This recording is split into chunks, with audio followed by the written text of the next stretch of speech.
Hello, it's Zeke with the Eastside Church of Christ in Baytown, Texas. Thanks for joining us for our Eastside Bible reading for the week of June 7th through the 13th, 2020. We began looking or reading through the book of Proverbs because we had begun reading about the life of Solomon in 1 Kings. And since Solomon wrote so many of the Proverbs, we are taking a detour into the book of Proverbs as we go along.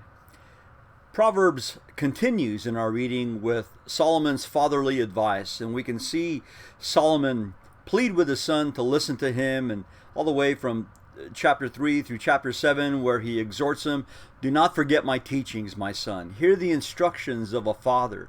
Give attention to my wisdom. Keep my words." On and on, a father giving advice to his son. And after all, who shouldn't listen to a wise father's advice, especially a father as wise as Solomon? There's a lot of straightforward advice about temptation, especially sexual temptation, as well as that famous passage in chapter 6, verses 16 through 19, about the so-called 7 deadly sins. Proverbs 8 and 9 personify wisdom as a woman who pleads with men, exhorts them to listen to her, to heed her. And then she's finally contrasted with a foolish woman at the end of Proverbs 9. Proverbs 10 begins a section of simple two-line statements that the book of Proverbs is best known for. These kind of statements continue all the way through chapter 22. They're short, they're to the point, and they are just as profound as they are pithy.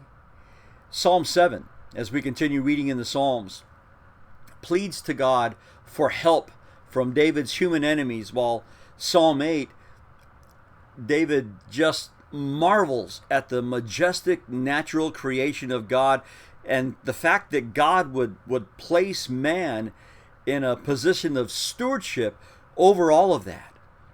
Psalm 144 takes us back to David's praise in Psalm 8. In fact, if you compare Psalm 144 verse 3 with Psalm 8 verse 4, they're nearly identical. David continues to offer praise to God, and some of the language that David uses there is shrouded in battle language. It makes us wonder if maybe he had written this psalm while either preparing for battle or maybe even engaged in battle somehow.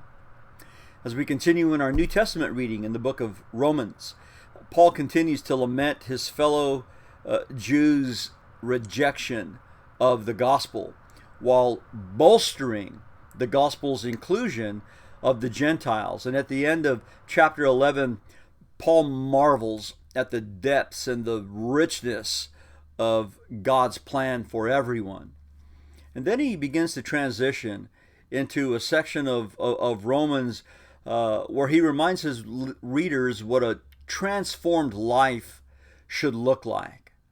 A life that's been transformed by the gospel is going to show the effects of that gospel as those effects pervade every aspect of a believer's life, including his relationships with government, with unbelievers, and with other believers as well. Well, we've taken some time to look at some of the things that we'll be reading this week, and I hope that they whet your appetite for more of our Eastside Bible reading. Thanks for joining us this week. We'll see you next time. God bless you.